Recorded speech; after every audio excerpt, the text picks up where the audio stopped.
Democracia, um Deus que falhou, é o título provocativo da obra extremamente iconoclasta de Hans Hermann Hoppe, um dos maiores nomes do libertarianismo moderno e pupilo de Murray Rothbard, o responsável pela cunhagem do termo anarcocapitalismo.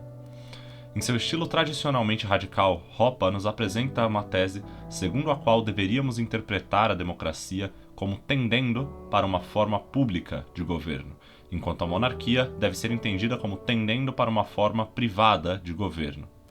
O que decorre disso é que, se favorecemos instituições que se aproximem mais da defesa da propriedade privada, seríamos mais coerentes ao defender um governo monárquico do que um governo democrático. A tese, inicialmente chocante de Hoppe, se torna mais clara à medida em que nos permitimos ouvir a perspectiva do autor. Dentre os seus argumentos temos, por exemplo, que políticos eleitos por tempo determinado não têm incentivo algum para manter a ordem institucional após o período de seu mandato. O incentivo é justamente o oposto. Devem preferir a bonança no presente e deixar que os governantes posteriores paguem a sua conta. Em contrapartida, um monarca deve sempre se preocupar em legar um Estado com instituições sólidas para que toda sua linhagem possa fazer um bom proveito de seu reino. Em outro exemplo, notamos a propensão de guerras em regimes democráticos a se tornarem guerras absolutas, envolvendo toda a população de um determinado Estado, como a Primeira e Segunda Guerra Mundiais. Isso ocorre porque, compreendendo o governo como uma instância coletiva de poder, há a propensão de responsabilizar o povo pela concretização dos supostos interesses nacionais através de políticas de alistamento obrigatório.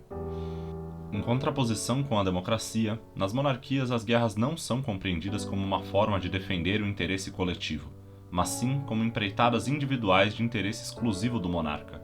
Por isso, até o fim das monarquias, guerras irrestritas foram sempre exceções.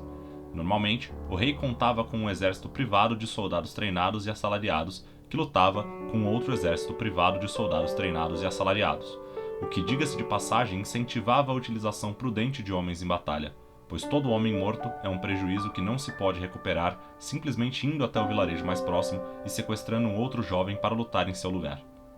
Bem, em geral, Hoppe nos aponta frequentemente para a tendência da democracia de legitimar atrocidades em nome do bem comum e da coletividade manifesta pelo poder do Estado. Percepção que é dificultada em uma monarquia, onde os súditos dificilmente sentem-se inclinados a cooperar com os interesses da realeza sem os devidos incentivos econômicos. Quando há docilidade frente ao Estado, como incentivado pelo governo democrático, observamos sempre uma tendência de expansão sem limites do poder estatal. A ascensão do poder de vigilância do Estado moderno no século XXI, simbolizada, por exemplo, em eventos como o Patriot Act nos Estados Unidos, confirma esta preocupante tese.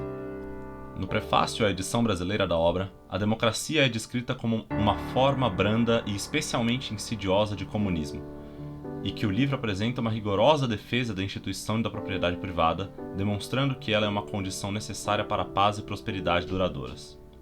O autor nos lembra também que a tese do livro não é mais do que uma defesa do completo esvaecimento dos estados, tanto os monárquicos quanto os democráticos, e a sua sucessiva substituição por uma sociedade de leis privadas, por uma ordem natural. O livro também advoga a descentralização e a secessão como meios adequados para esse fim.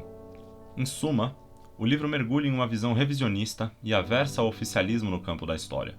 A partir deste revisionismo, é que Hoppe nos aponta para a história da evolução do governo como a derrocada do governo privado e a ascensão do governo público, e seu viés é o de determinar, semelhantemente a Mises, que tudo aquilo que se distancia da propriedade privada aproxima-se necessariamente do caos.